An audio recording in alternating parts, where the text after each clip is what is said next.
Discerning Hearts provides content dedicated to those on the spiritual journey.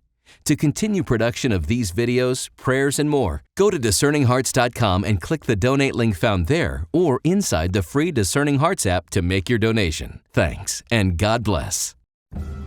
DiscerningHearts.com presents Inside the Pages, insights from today's most compelling authors.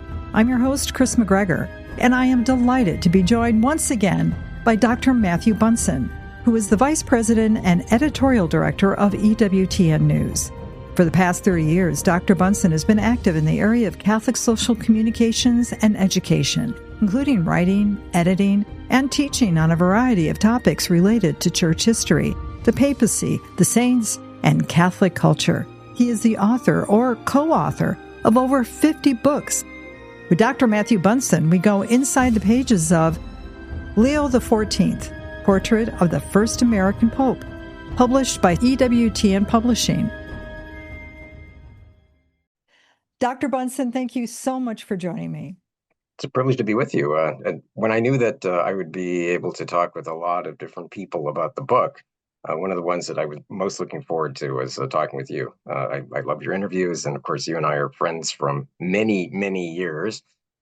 So to be able to talk about this book, but especially with you, is a great privilege. A couple of decades. And yes, it is. Several times we were texting and going back and forth when these other papal announcements were made. But this time I was watching you sitting in the front row almost. You had a good seat. We did. In beautiful. My back was turned to many of the events because we're facing cameras, but that's part of the fun. Well, I do know from what many of our experiences there that from the position you were in, you would have had to have binoculars to be up to see that loggia and see who walked out. So you actually had a really great view because you had all the monitors for EWTN. That's exactly right. Yeah. To be able to be there for essentially the duration of the Sede Vacante, Pope Francis, where he remains in our prayers, passed away on Easter Monday. I flew out on the afternoon of that day, so April 21st, landed in Rome on the 22nd, and then had the immense, I said that word, privilege to be there for the month, basically. I got home on whatever day this is now, the previous Friday. An extraordinary set of events, but professionally, this is a truly remarkable time, but also as a Catholic, as a believer, to be there for these events and to see them all. It was a journey that I will always remember. On behalf of those of us who watched, it seemed almost like 24/7, at least for me, on a monitor over in the corner, constantly looking over, constantly being captured by what was happening. I want to say thank you, Dr. Bunson, because Matthew, you have such a depth of knowledge, but one that has made its journey from your head to your heart. So as you were breaking everything open for us, you put it into context in a way that it was just, I want to say it was wisdom in allowing us to be able to appreciate everything that was happening. And there was so much. I mean, as you mentioned, just the fact that the Holy Father, Pope Francis, God rest his soul, that Sunday was extraordinary, that he was out in the Jeep. That's right. I don't think they call it a Jeep. But the Pope Mobile. The Pope Mobile, that's right. He's out there and he's greeting people, and the next day he's brought home. Mm-hmm.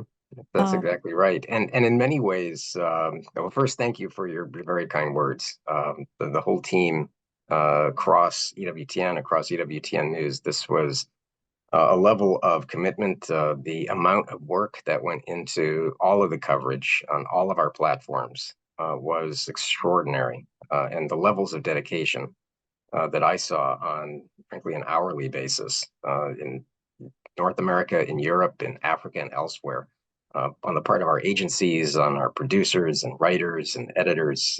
It was not just edifying, but to be part of that coverage was an immense gift. And I'm glad that so many people around the world were tuning in and following what we were doing.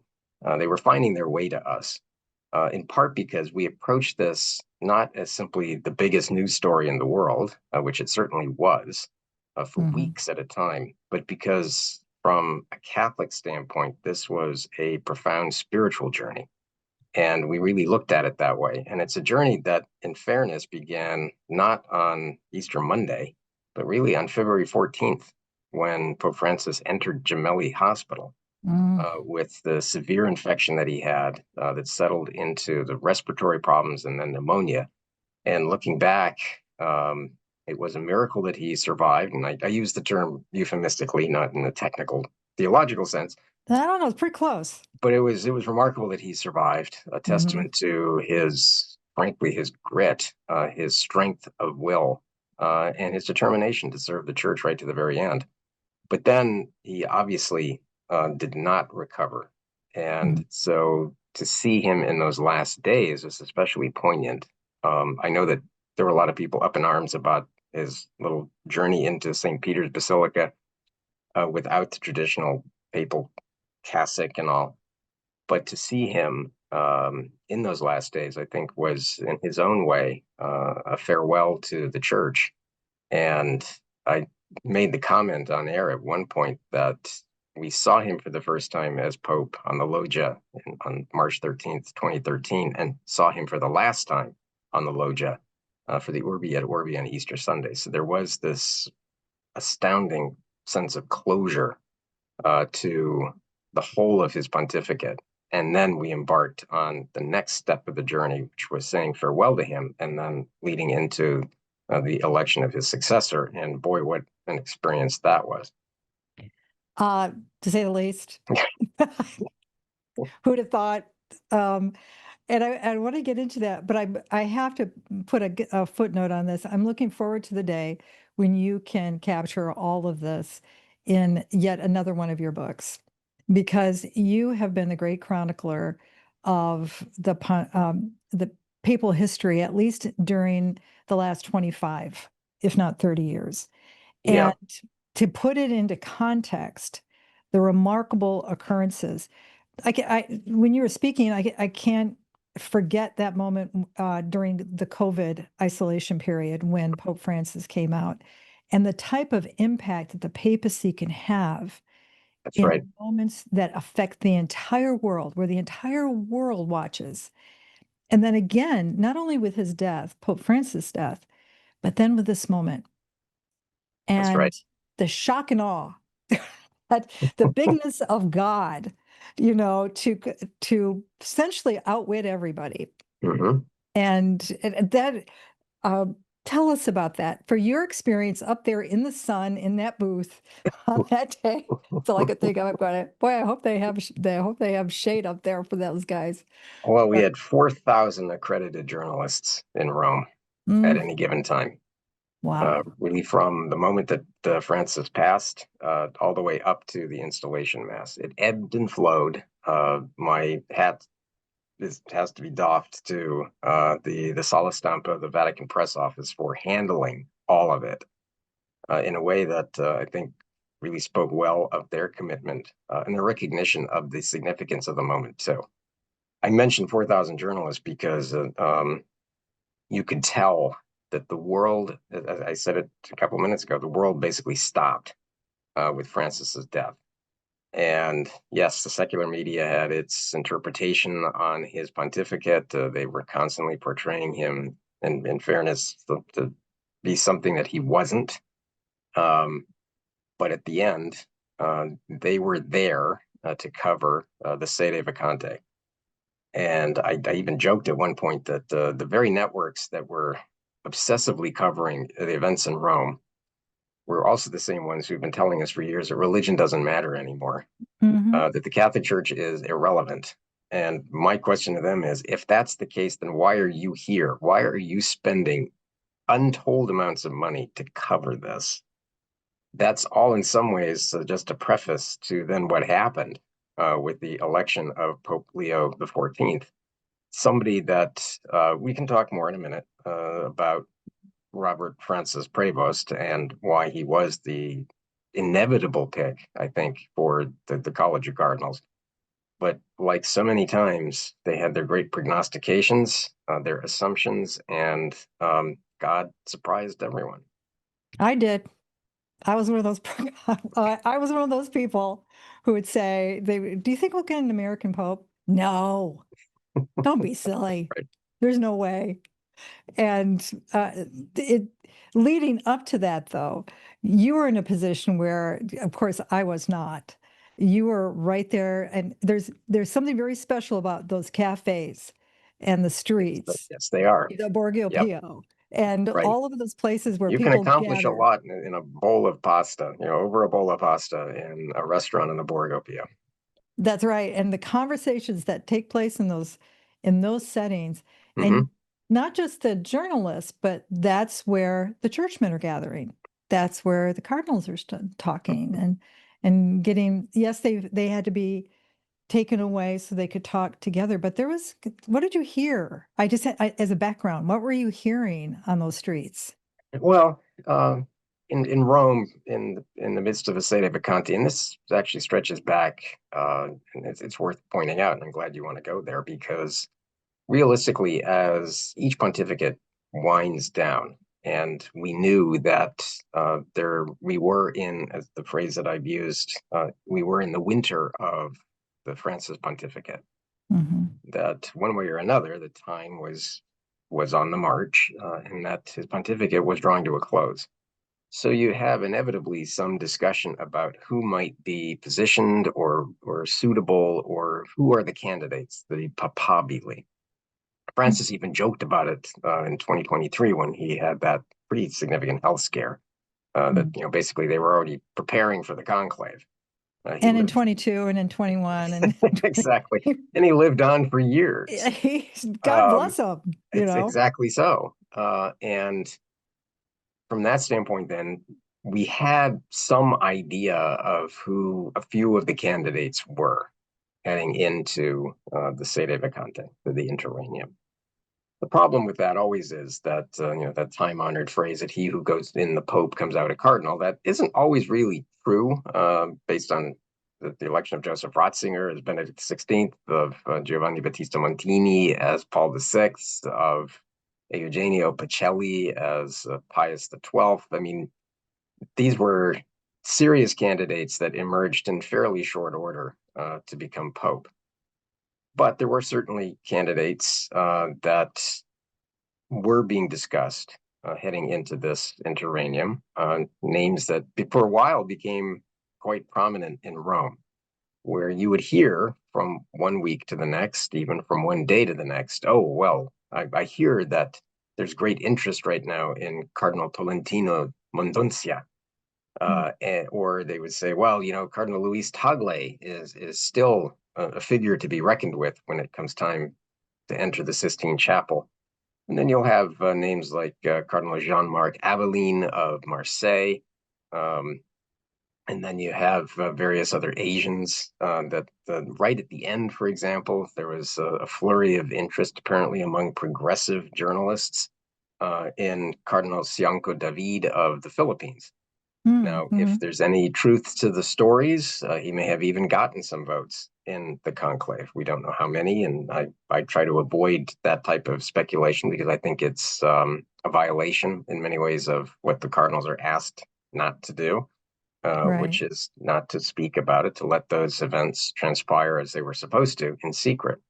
But then the couple of names that really did circulate a lot over the months and then into the Sede Vacante were Pietro Parolin, the Vatican Secretary of State, who we know received votes, but was a heavy favorite, at least going into the conclave.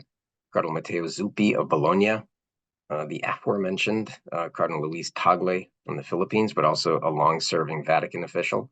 And then one of the names that sort of emerged right toward the end, prior to Pope Francis's passing, was Cardinal Pier Battista Pizzaballa, the Latin Patriarch of Jerusalem. So that was a pretty impressive group of individuals who were considered serious candidates. The name, though, that I began hearing almost immediately after I arrived in Rome on the morning of the 22nd of April was Robert Francis Cardinal Prevost.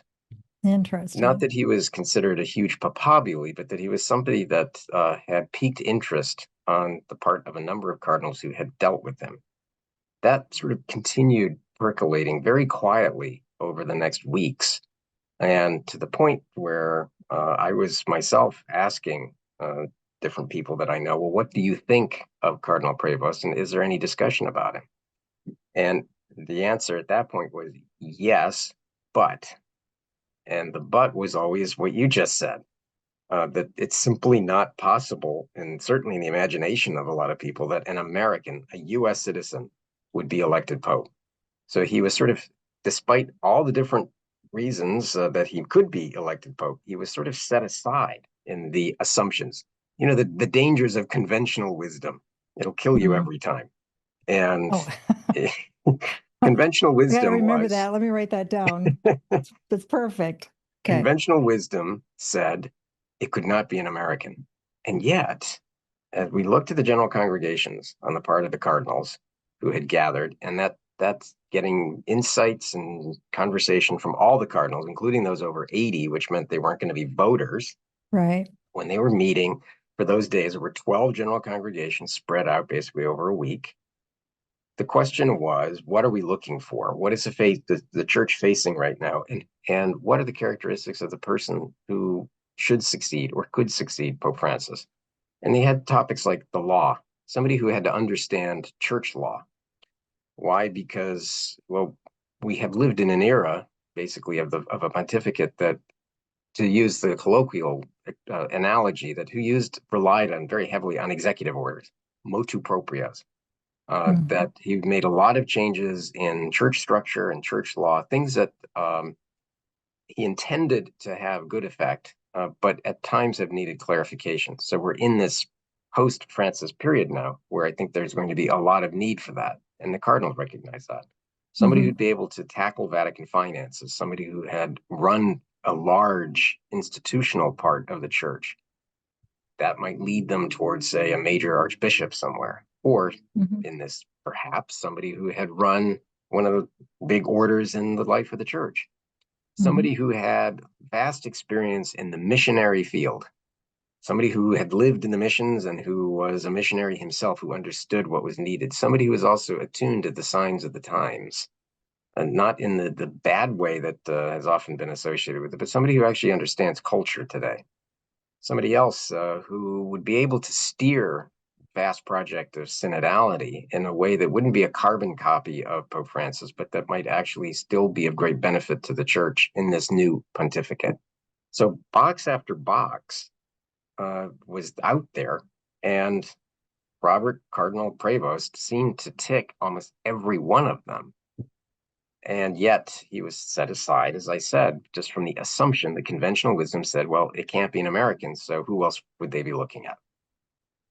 What I love about it is that it can be an American because it is of the Americas. That's right.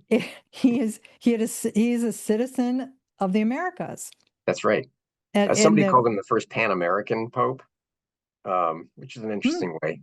We use the title, the first American Pope, deliberately in the title of the book, because he is that. He is, yes, we readily acknowledge that Pope Francis was the first Pope from the Americas, but we think of Cardinal Prevost and now Pope Leo XIV as somebody who really is a bridge builder, who does speak for America in the sense of both South and North America. Yeah, he has that experience of the industrialized nations as well as those who are more rural in nature. Can we say it that way? I think that's very fair.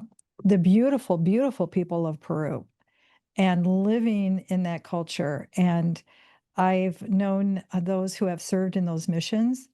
And one who is prominent on Discerning Hearts, many listeners know, Monsignor John Esseff was one of those who were sent by Cardinal O'Connor back in the day to go serve there, and to have a heart for their experience and their reality, as well as the lived reality of those who live on the south side of Chicago. I mean, the average That's Joe, literally, you know, it I keep going back to it. It's just the bigness of God. It's just the person that you just didn't know, but he did.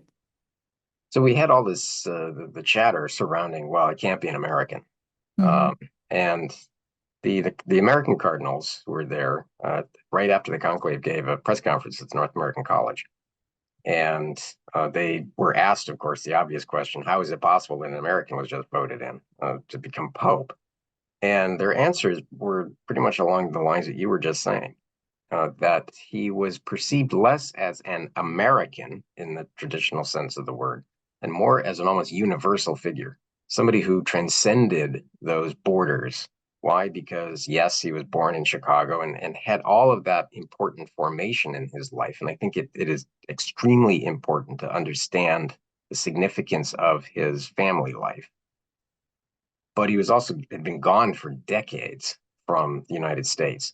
He had served in Peru as a missionary. He had then served a lot of time in Rome studying, getting a doctorate in canon law, hence checking that box for law that the cardinals were looking for. But he was also then sent back as a bishop. He had served for 12 years as head of the Augustinian order, literally traveling the globe, solving problems and helping Augustinians and the diocese in which they serve literally everywhere. So he had that experience. And what was telling was that there were apparently a number of cardinals who knew him by reputation as a consensus builder, as a listener, as somebody who was temperate, very prudent, but a good decision maker. They had had some interactions with him, respected him, didn't actually know he was an American. Mm. He Wow. spoke perfect Italian. He spoke perfect Spanish. And his English, to the degree that they heard him speak it, was oddly unaccented, which for the Very obvious Midwest. reason, very Midwest. He was somebody who simply didn't strike people as an American. Now, you can, as several people put it, he was the least American they could have ever found. I heard him described as the non-American American. Not that he's in any way un-American, not that he rejected his homeland. I mean, we know that he would be back in the DC in the United States on a fairly regular basis. There was a recording, for example, of a lecture he gave, a visit he paid to a parish in 2024 in the Chicago area, and how easily and readily he slipped right back into the life that he had known. But that was also an indicator of his remarkable capacity, and this is one of the great attributes of a gifted missionary, to settle in and be comfortable in almost any setting, anywhere in the world. Wow. That is a rare gift. I don't want to rush ahead in our conversation, but I Yeah. just have to do, just from what you just said, that is so typical of the Augustine charism of hospitality, because hospitality at its core is hospice, healing love, right? And that ability to be able to have that type of heart of a hospitality, being open and fitting in, I mean, that's just so typical of that charism, isn't it? That's right. That's right. Uh, we cannot underestimate, and in many ways, we can't overestimate the importance of the Augustinian tradition in the formation, the heart, and the mind of Pope Leo XIV. On the day of his election, he said, I am a son of Augustine. And he uses references to Augustine in almost every homily he gives, almost every speech he gives. But he does it in a way that they're not simply throwaway lines. They're actually woven into the fabric, theologically and spiritually, of what he's talking about. And it's one of the reasons why he made it so obvious on his coat of arms. The Episcopal motto he chose in 2014, in Illo Uno Unum, in Christ we are one. What's it from? It's from Augustine's commentary on Psalm 127, where he talks about in Christ we are one. And so that Augustinian tradition, which realistically in an informal sense began, he was 14 years old and went to the junior seminary in Michigan. That tells you that he has now spent, 55 years in some fashion or another living as an Augustinian. And it is evident in everything he says and in so many of the approaches that he's already embraced as Pope. Yeah, if you really want to understand him, do what he does and pray that divine liturgy of the church. Mhm. Because St. Augustine, I haven't done an official study, but I would say at least once or twice a week in the office of readings, he is brought forward as someone to ponder, to emulate the spiritual wisdom of Augustine. And That's right. so he lives it, and the church has been praying with Augustine so intently. Now, I can't Yeah, think of another church father, Matthew, where the church is quoted so much in that particular office. no, I completely agree. And he quotes him with such ease, but he's also very much aware of the wider context of Augustine. And what I mean by that is in his writing so far and his speeches, he has also done a great deal of mining the treasury of church fathers. He's referenced Ignatius of Antioch. He's talked about Augustine, of course, but he's also referenced fairly obscure doctors of the church like Ephraim the Syrian. He has Right up your quoted alley, doctors of Gregory the of church. Narek, another doctor of the church. And for him, again, the ease with which he pulls in these quotes, but they're not simply just tossed. He's not tossing them into a homily to look smart. He actually has a purpose in including them in much the same way that he understands the importance of continuity.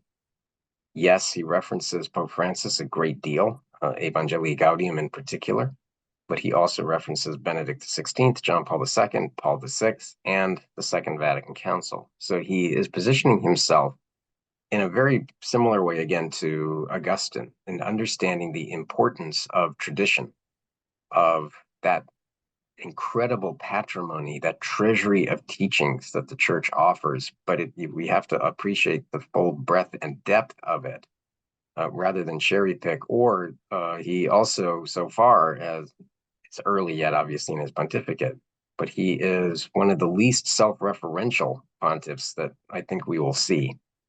He understands that his job is to proclaim the truth and beauty of the church, the teachings of the church. But I think he's going to do it in a way that consistently does not make himself the center of attention, even as he is comfortable with many of the obvious papal customs and symbols. There's a real appreciation for the office. Mm-hmm. There's a real reverence for it. That's not an implication on anybody that came No, exactly. before. It's This is just his that's style. him. Right. Yeah. And he's also innately responding to one of the things that the members of the College of Cardinals expressed some concerns about, and that is the certain divisions that we see very clearly in the world, but also in the church. Mm-hmm. And he is positioned now, I think, to be very much a unifying figure. But it's not about him. He is not unifying. Yes, he is the center of unity in the life of the church as successor of St. Peter, as the vicar of Christ, but he is anchoring everything in Christ. That's why he said the very first words out of his mouth as Pope, peace be with you. Yes, he's proclaiming the words of our Lord, but he's doing it and reminding us that those are the words of the risen Christ, and that only in the risen Christ can we find true peace, the peace that and truth that Augustine searched for his entire life and found, but also the peace and truth that we can find only in the risen Christ. And I think he sees that then as the fundamental anchor for everything else he's doing in looking at the Augustinian tradition and also the Leonine tradition. I said we were jumping ahead a little bit when we were talking about Augustine, and I don't want to go past that moment on the loggia that I texting friends, watching you.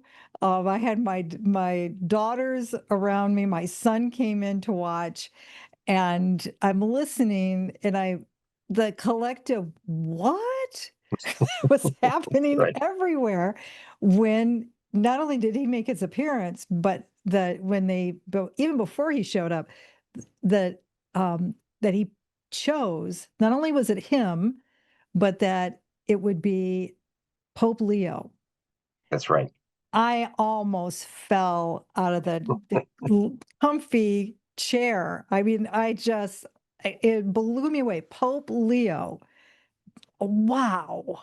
hmm And what's interesting is that some of the details that the Cardinals have said, without violating any secrets at the conclave, Hmm. was that he made it clear that when it was obvious he was going to be chosen Pope, because I think that fourth ballot Hmm. that took place in that first vote in the afternoon on May 8th, I think he had pretty much wrapped things up in the third vote, which would have been the one just before they broke for lunch.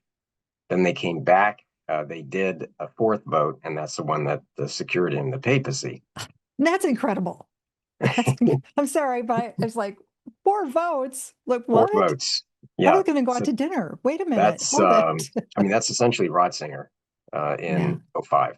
You know, Yeah. Cardinal Bergoglio, it took 5 votes. And so that was the second vote of the afternoon. I mentioned that because I think it was pretty clear to him that he was going to be elected Pope. And the weight of that was obvious on him. When we know that because he was a senior cardinal at that point and did not win, Cardinal Pietro Parolin came to him and asked him, "Do you accept election?" And he said, "Accetto." And then he was asked, "By what name do you wish to be called? What name do you choose or impose on yourself?" And he said to some of the cardinals that he had initially toyed with the idea of choosing Augustine, Hmm. which would have been itself really striking. But Very it's cool. very cool. Yeah, I mean, Yeah. there's never been an Augustine. Right. But at that moment, he chose Leo the 14th. And there was apparently an audible gasp and then spontaneous applause among the cardinals.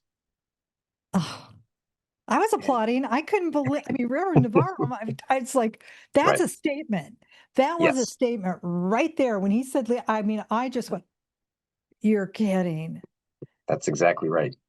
Because we haven't talked enough about Pope Leo the 13th, who I hope he's Right. going to lift up and finally, let's make him a saint. Can we get that done, please? You're very Any, familiar with the process, Matthew. Please get that done. anything is possible. I think two things are very likely in this pontificate that will Mhm.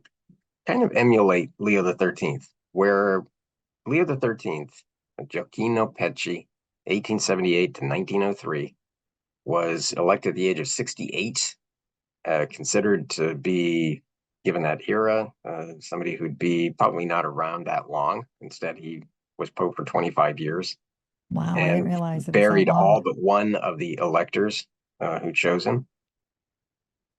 All that's important in exactly the same way that Leo the 13th took upon himself the concretizing and then implementing Catholic social teaching for the next forever with Rerum Novarum. But he was also the author of hundreds of other documents. One of them was the promotion of the study of Thomas Aquinas that Mm. led to this beautiful renaissance in Thomistic thought, in this neo-scholastic thought. I think that Pope Leo XIV, we can already see it coming in many ways, is going to do the same thing with this renewal of Catholic social teaching in response to the demands of modernity. But I think he's also going to do for Augustine what Leo XIII did for Thomas. I think we Mm. will see this beautiful reflowering of Augustinian thought and appreciation in the life of the church. And I think that's going to be a very welcome thing because it is ideally suited for where we are in the world. Another Dr. Matthew Bunson book. Let's get that done. Have that done next week, okay? Get that. I'll get right on it. But seriously, I mean, Yeah. this is another thing that Leo did that when I go back and I ponder it, I mean, he's the one that brought in he tried to centralize or give structure so that they can flourish orders. Mhm, And I'm thinking immediately of the Benedictines, how mhm, when he gave them the Sun on Salmos mhm, up on the hill, and that helped them. It's not all are under that umbrella, but almost all mhm. of them, and that's been good for the Right. Benedictines. And the reason I bring that up is that Pope Leo the 14th's background as someone who has served in an order, especially and appreciates the needs of those type of communities That's and right. how they do serve the world. I think that's going to be huge. Oh yeah, I yeah, think that's going to have a big influence. yeah, I agree. I think he brings the where Pope Francis was obviously a Jesuit and brought so much of the great Jesuit tradition into his pontificate. I think we will see Leo bring in that great Augustinian tradition, but also the wealth of experience he's had as the head of the Augustinians in the modern world and the challenges that it faces. Yeah, because I think that being able to serve in that way, it doesn't mean that you're separated out from the diocesan experience. I mean, a lot of Right, times those communities you're serving within a diocese, you understand the dynamics of what's needed. And of right. course, I think, and again, when we talked about Rerum Novarum, I mean, in today's world, in what we're experiencing, I, how Right. incredible bookends. Yes, precisely. But it's also a reconfiguration in some ways, or a recapitulation of one of the fundamental goals of Rerum Novarum. Yes, we focus as we do, understandably, on labor and capital and all of those dimensions, economic dimensions and social dimensions. But fundamentally, it was the church's response to the shattering revolutions that were taking place in the Industrial Revolution, in the colossal changes that were happening. To borrow the phrase from Pope Francis, it was true at the end of the 19th century, and it is very much true here in the early 21st century. It isn't simply an era of change, it's a change of era.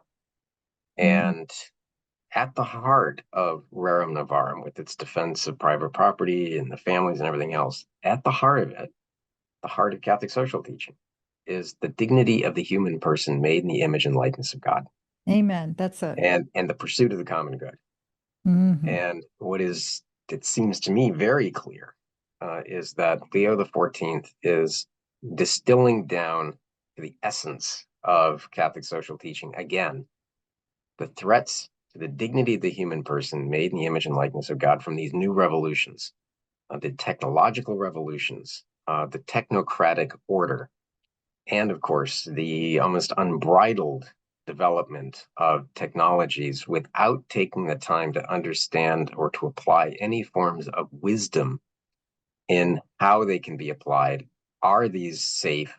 What are the ramifications for this? We are simply plowing ahead. And I think that's something that he is very much taken up with. Is why he has already referenced not Leo the 13th and these great revolutions, but he's also specifically referenced AI with all of its ramifications, but also all of its opportunities.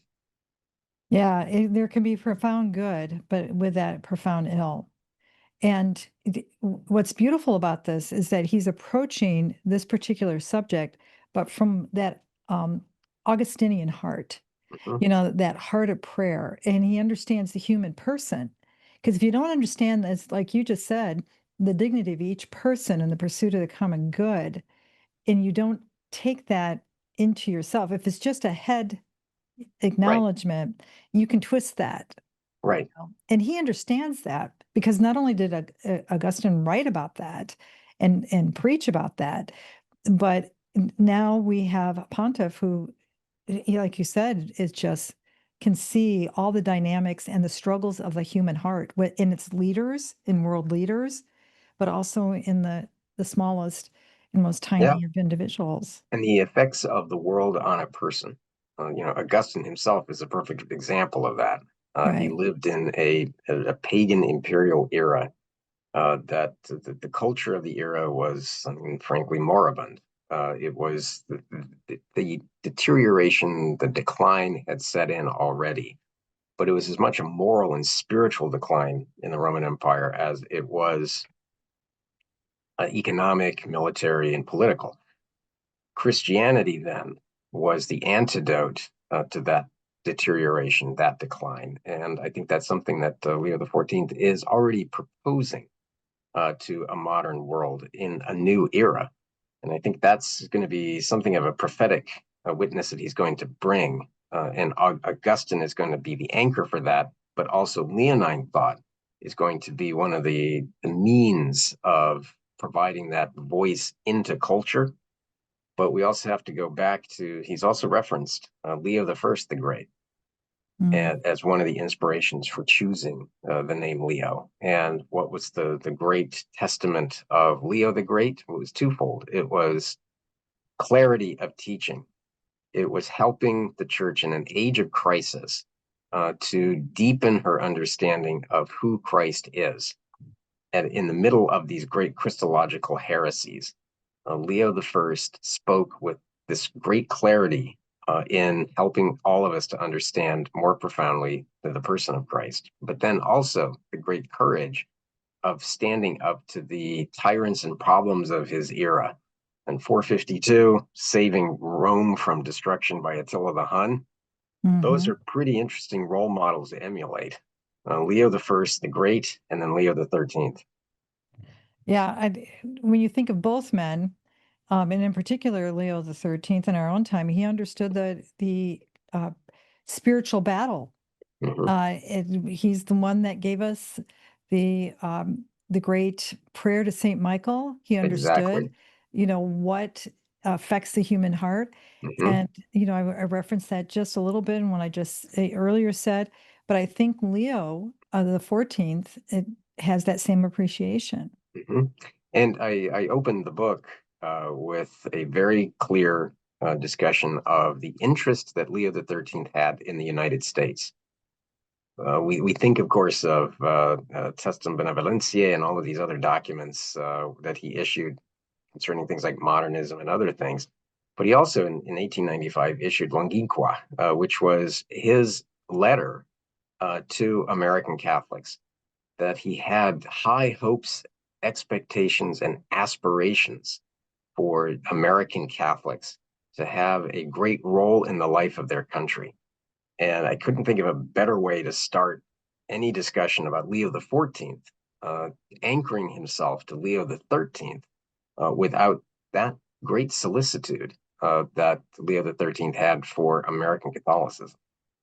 Well, I have to say that I wasn't surprised at all that the very first book that would be out concerning and the life, the background of Pope Leo the 14th would be one written by you. Well, and there will be others who will race out there and pull everything they can from different magazines and articles. But there's something different about a Matthew Bunson book, because what you always bring into these, like you did with Pope, I just still can't believe how you got Pope Francis out so fast. But then you did this one. But the thing is, you're able to integrate, and I said this earlier, not only the experience of the person and what happened in their lives, but you see it in connection with the bigger spiritual picture. That, in the series that we have done on the Doctors of the Church, that's been the driving thing. It's not just the background of the church, but what is it that affected this person that had essentially broke them open, or that event in their life that's allowed them to be able to serve in the manner that they have. That can help teach us. And so that's why your books are so important, Matthew. And in this book, in this time, I mean, I'm so grateful to you, and not at all surprised that you had this ready. No, I appreciate it. It was an important book to do. Not just because we have a new Pope. He was the first U.S. born, he's the first American in that sense, in the traditional sense of that word. But I think he also is somebody who was chosen by the members of the College of Cardinals with that specific task of trying to unify what is an often fractured world, and seemingly in many different corners, a fractured or divided church. And to look at somebody like that who was in their midst, but then to understand why they picked him and what is it that he brings to the table. I think that it's why we call it a portrait, because you want a portrait that gives people an idea of his life, the influences, and all of that. But it's why we were so deliberate again in the choice of that word portrait. It gives you, I think it's important for everybody to have this, because it gives you the foundation stones to which to view the things that will be coming. And they're already starting. Yeah. I mean, right off the bat, he's already teaching, guiding, surprising, delighting, challenging, Right. And it's only been a few weeks. But I think it's possible to discern, and this will be determined fully in time. But I think it is possible to discern those key elements. What are going to be these pillars of his pontificate? We could see those manifestly with Pope Francis, that within days of his election, there were certain things that we knew were going to be priorities for him. The call of God's mercy is why he chose it as his episcopal motto, miserando atque eligendo, with the eyes of mercy chosen. His concern about a church that is closed in on herself, the church that reaches out to the peripheries, the periferia, as he calls it. All of the things that ultimately became fundamentally basing for his pontificate. We can see similarly, I think, with Pope Leo XIV. There are going to be many surprises in the years to come, I'm certain, with him.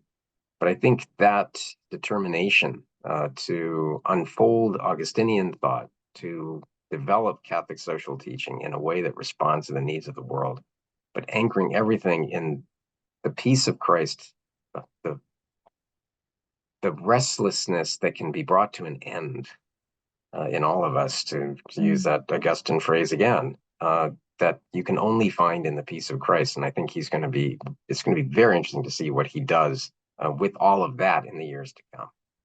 I can't wait. I'm so excited. Dr. Matthew Bunson, I wish we had more time. I'm going to be ringing you up constantly now. Absolutely. Because I know you know Augustine too. I mean, that's the beauty. I mean, you know Leo and you know Rerum Novarum, but you know Augustine. And that is, I am just so thrilled. Any final thoughts for this particular chapter?